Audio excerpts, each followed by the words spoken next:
Silence can feel like power because it interrupts the noise. It makes people pause. It makes them guess. And in a world full of opinions, explanations, and emotional outbursts, the person who doesn't rush to speak often looks like the person who's in control. But here's the uncomfortable truth. Silence is only powerful when it's intentional. When it's the result of discipline, not avoidance. Because if all you do is go quiet, sooner or later people stop wondering and start deciding what your silence means for you. There's a level beyond staying quiet, a sharper approach that doesn't just create mystery for a moment, but builds an influence that lingers after you're gone. Not through loud words, not through chasing attention, through something far more refined. The ability to choose when you are seen, when you are felt, and when you are simply unavailable. And when you combine that with Stoic self-mastery and a clear understanding of human perception, you don't just seem powerful, you become difficult to ignore. If you're here to build that kind of presence, subscribe to Stoic Legacy now, because this is the turning point where you stop reacting like everyone else and start moving like a man with standards, timing, and control. And before we go deeper, I want you to anchor this lesson with an action. In the comments, type, "I'm the man," or share one moment in your life when your silence spoke louder than any argument. Not for validation, for commitment. Because the man who commits to his presence stops begging life to respect him. Now let's give silence its credit. Silence has been used by thinkers, generals, and leaders for centuries for a reason. The Stoics understood that words can betray you when emotions are hot. They understood that most people don't speak to communicate. They speak to relieve pressure, to feel safe, to win a moment. Silence protects you from that weakness. It keeps you from handing your power to the room. It forces others to carry the weight of their own words, and that alone can change an entire dynamic. Silence also creates a vacuum, and vacuums pull people in. When you don't explain yourself too quickly, people fill the empty space with their own assumptions. Sometimes they project fear, sometimes they project admiration, sometimes they project guilt. Either way, you become a mirror, and most people can't stop staring at a mirror, especially when it reflects something they don't fully understand. Picture a heated conversation.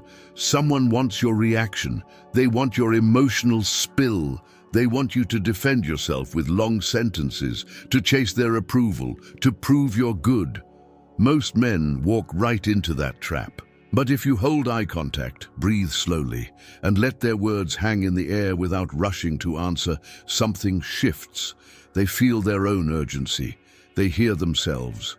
They start to wonder if they've miscalculated you. Silence, used correctly, turns their aggression into uncertainty, and uncertainty is where your leverage begins. But silence has limits, because if you rely on quiet as your only weapon, you become predictable. And when people can predict you, they stop respecting you. They start labeling you. He's passive. He doesn't care. He's easy to read. Or worse, they start writing your story for you. Silence creates mystery, yes, but it can also create distance in the wrong way if there's nothing behind it. That's why silence alone is not the highest form of power. It's the foundation, not the finish line. The next layer is presence. Presence is what happens when silence stops being empty and starts being heavy. It's the difference between a man who is quiet because he has nothing to say and a man who is quiet because he's choosing the moment. Presence is the energy that enters the room before your words do. The Stoics weren't obsessed with being liked, they were obsessed with being aligned. And alignment changes the way you carry yourself, your posture, your pace, your facial control, your patience, your ability to listen without shrinking. Most people are leaking anxiety, leaking neediness, leaking insecurity. They talk too fast, move too fast, explain too much, apologize for existing. A grounded presence does the opposite. It doesn't rush, it doesn't fidget, it doesn't perform. It stands still when others are spinning. That alone makes people feel something: calm, tension, curiosity, respect. Because deep down, humans read stability as strength. And here's where psychology quietly steps in. People don't only respond to what you say, they respond to what your body signals. They respond to certainty. They respond to composure. They respond to micro cues that happen before a single sentence is spoken. If you look settled, people assume you're in control. If you move with intention, people assume you have direction. If you don't scramble for approval, people sense value, because value doesn't chase. This is why the most influential men often speak less, but when they do speak, the room listens. Not because their words are magical, because their presence trained the room to take them seriously. Their silence wasn't emptiness, it was discipline. But presence, like silence, still isn't the full weapon, because a strong presence with no action becomes theater. People may feel you, but they won't remember you in a way that changes anything. That's why the Stoics always return to one thing: purposeful action, not dramatic action, not desperate action, deliberate action. Action is what locks your identity into reality. It's what separates the man who talks mindset from the man who embodies it. You can be silent and still be weak. You can look confident and still be lost. But consistent, intentional action builds a reputation, first inside yourself, then in the minds of others. This is important, so let it land. The world doesn't reward intention. The world rewards movement, even if that movement is quiet, even if no one claps. A man who follows through becomes a different kind of force, because when you keep promises to yourself, training, work, discipline, emotional control, you build self-trust. And self-trust creates a calm confidence that can't be faked for long. Now notice what happens when you combine these three: silence, presence, action. Silence keeps you from reacting. Presence shapes how you're perceived. Action proves who you are. Together, they create something rare, a man who doesn't need to announce himself, but still changes the temperature of the room. This is where people misunderstand dark psychology. They think it means manipulation. It doesn't have to. At its most useful, it's awareness. It's understanding how perception is formed, so you stop accidentally sending signals that weaken your position. It's realizing that people constantly interpret you, even when you're doing nothing. And if you don't shape that perception, they will shape it for you. Perception is built on patterns. If you're always available, people unconsciously value you less. If you always explain yourself, they assume you need their approval.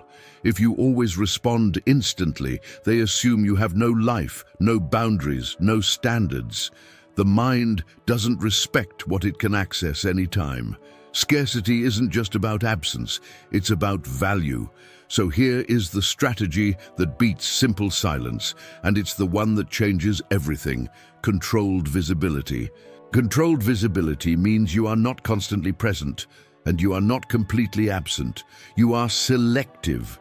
You choose your moments. You decide when you engage, how you engage, and what you leave behind. You don't flood people with your energy until they get used to it. You don't disappear out of fear. You operate like a man who knows his value and refuses to cheapen it through overexposure. Think about the difference between someone who's always talking, always posting, always showing up, always available, and someone who appears at the right time with the right energy and then returns to his life without begging to be remembered. Who feels more powerful? Who feels more important? Who feels more respected? Controlled visibility works because humans are wired to focus on what feels intentional. When your presence is random, people treat it like background noise. When your presence is rare but meaningful, it becomes an event. It becomes a signal. It creates a subtle question in their mind. Why is he here now? And questions create attention. Attention creates impact. Impact creates memory. This is the part where most men either get it or miss it. Controlled visibility is not playing games. It's not silent treatment. It's not childish disappearing. It's self-respect. It's the refusal to be constantly accessible while you're still building yourself. It's the discipline to step back, improve, and return with substance. And right here, halfway through, take a second to support your own growth. Like this video, not for me, for you. Because every time you choose content that upgrades your mindset, you're reinforcing a new identity. The man who builds power quietly and consistently. Now, let's make it practical. Step 1. Define the impression you want to leave. Not a fantasy image, a real one. Do you want to be perceived as calm, decisive, unshakable, reliable, dangerous in the right way, meaning you don't fold, you don't beg, you don't chase? Once you decide, your actions must match it, because controlled visibility without alignment is just performance, and performance collapses under pressure. Step 2. Choose your moments. Stop showing up everywhere just to be seen.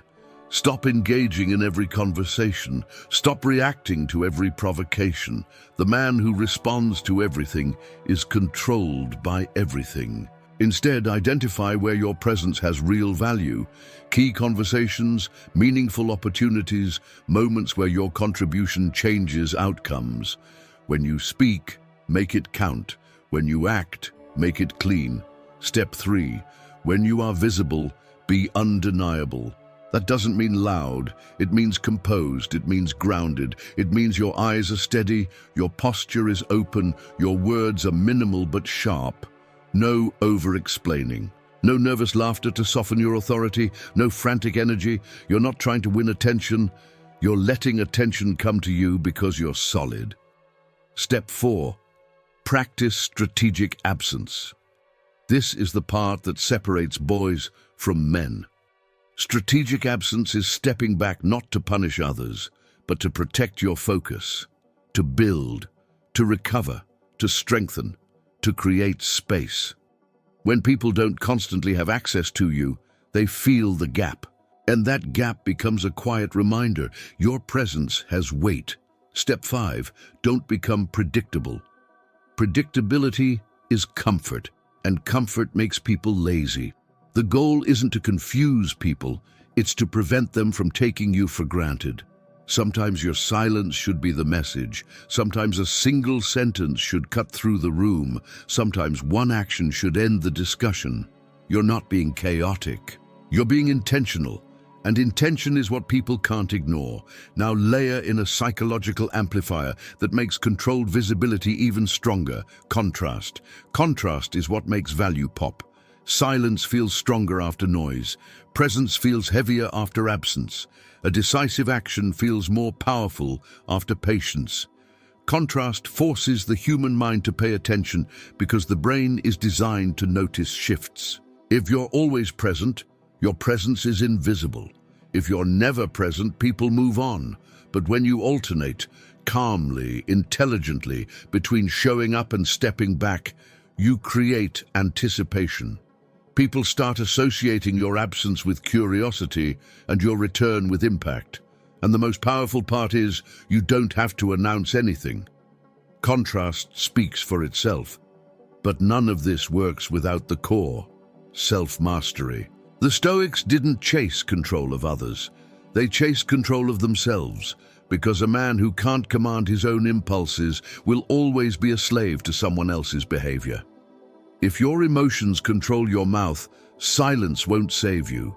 If your insecurity controls your availability, controlled visibility becomes a game instead of a strategy. If your ego controls your actions, you'll keep making loud moves that look powerful for a moment and then collapse. Self-mastery is what turns these concepts into real power. It's training your mind to stay steady when provoked. Training your body to stay composed under pressure, training your habits to build confidence over time. Because confidence is not something you think, it's something you earn Through proof. Proof you give yourself.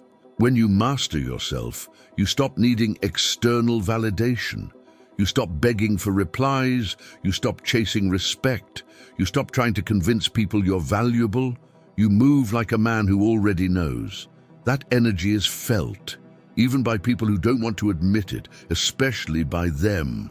So here's the final challenge. Take one part of this lesson and apply it immediately.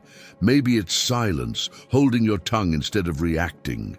Maybe it's presence, slowing down, making eye contact, standing firm. Maybe it's action, doing the hard thing you've been postponing. Maybe it's controlled visibility, stopping the overexposure, choosing your moments, protecting your focus. Because the man who applies knowledge becomes dangerous in the best way, disciplined, stable, and impossible to move. And before we close, I want you to lock this in. In the comments, write, "I use my presence wisely," or type, "I'm the man." Let it be your signal that you're not just consuming motivation, you're building identity. If this hit you where it needed to, subscribe to Stoic Legacy and turn on notifications.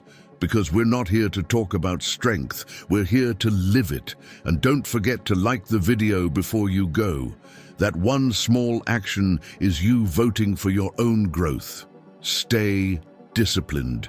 Stay intentional. Be seen when it matters. Be absent when it protects your focus. And let your silence, your presence, and your actions build a reputation that speaks for you long after you leave the room.